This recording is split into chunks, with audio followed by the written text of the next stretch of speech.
Hi there, my name is Karen Kerr. I am a student with Indiana State University in the nursing department. And I have a presentation here today for my population at risk adolescents aged 10 to 19 who have a diagnosis of a mental health disorder. And my title is Bullying, What You Should Know, What You Can Do.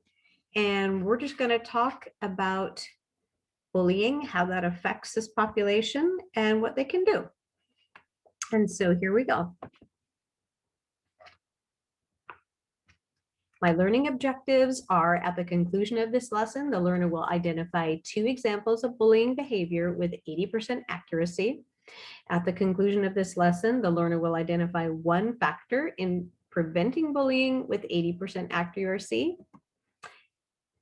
Following the presentation, all learners will be invited to participate in an individual follow-up session with a member of the skills trainer team. And also following the presentation, each learner will receive a flyer with useful resources. So before we begin the presentation, I'm going to ask that everybody please take the pretest. I'm going to go through it very quickly.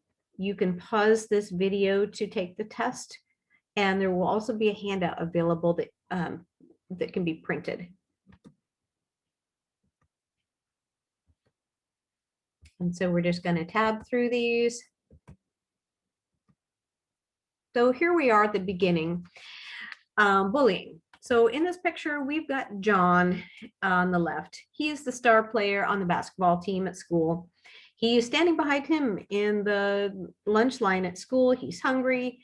He's, wants to get to his lunchtime. He sees Tim in front of him. He shoves him out of the way. He calls him a shrimp just because he can. This is an example of bullying. So bullying is something that happens when someone's treated in an aggressive way and it's unwanted. There will be an imbalance of power, like if someone's bigger or more popular, and they will use that to control or harm the other person. So in the example that I gave, John is bigger than Tim. So, and he's also more popular.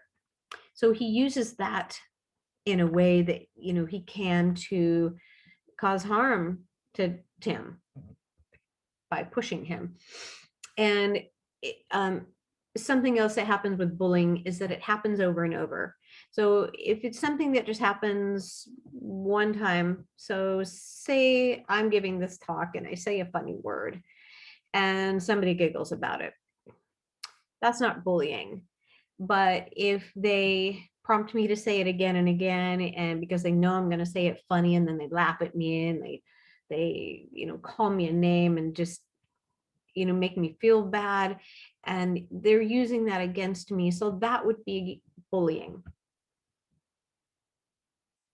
Okay, so types of bullying. We have verbal bullying, and that's name calling or teasing. So when we look at somebody wearing glasses and we call them Four Eyes, that is a form of bullying. Physical, we can have hitting, pushing, tripping, or kicking. And like in the example that I gave earlier, we have a person that was pushed down. Someone's using physical force to push them aside. That would be physical bullying. And then we have relational bullying, and it's spreading rumors or leaving someone out of a group. So, we make up something about a person to make them unfavorable. And we might also, say, well, we don't want that person part of our group because of this and that. So that is relational bullying. So did you know that 1 in 5 students is bullied?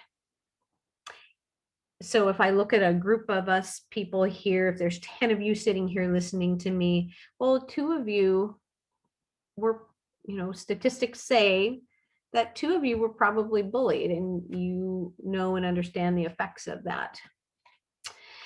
And something else that we found is that girls are bullied more often than boys. So that's why we've got this picture of this girl here. She's more likely to be bullied than the boys are. And we also have learned from research that bullying is associated with a higher risk of depression, of anxiety, self-harm, and suicidal thoughts. So if we have a group of us, some of us are dealing with those things already. We may already have depression, we may have anxiety, or perform self-harm. We might have suicidal thoughts. So if we're being bullied, what the studies say, that all of those things get bigger if we're being bullied. So it can turn into something that's very dangerous. And so if you're that person, or somebody who is struggling with those things and is also bullied and becomes in a very dangerous situation, where they are at risk for being at harm, that's very important to follow up on. And it may be an emergency situation that that needs emergent care. And so that leads to what you can do if you are being bullied. It's important to stay calm. Ask the person to stop. You may have to walk away. They may not stop. They may not go away. You may have to avoid that person. And most important, let your voice be heard. Tell a trusted adult what happened. We want to have an adult, come into that situation because they can help to alleviate it. They can help to use the proper avenues to get that situation resolved. And here are some resources for you. If you are in immediate danger, always call 911. If you are in an unsafe situation, you're afraid for your life, call 911. Talk to a trusted adult. It's important to speak up. It's important for adults to know they can help you, they can provide support, they can help find a way to alleviate the situation for you. And there's some phone numbers here. Here in Oregon, there's a youth line, the Oregon Youth Line, 1-888-553-TEEN. You can call that number. There's also a national suicide prevention lifeline, 1-800-273-8255. I have a couple websites listed here. There's some very good resources at the stopbullying.gov website, and on this specific page, resources for kids. Check that out. That is a government website. And then there's also the OregonYouthLine.com that you can be in touch with other youth in Oregon. So finally, do you have any questions for me? Do you have questions? I'm happy to answer any of your questions. And another question from me, would you like to follow up privately with a skills trainer or any other adult? If you want to follow up and you have concerns, maybe you're being bullied, now is the perfect time to do that. And we can have a private conversation and keep you in a safe place.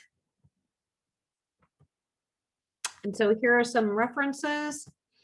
And following, I've got a post test here. So if you would take the post test, at the end of each page, I've got the answers to the questions. If you just go through the post test, I'm going to go quickly through it now. You can pause it as you need.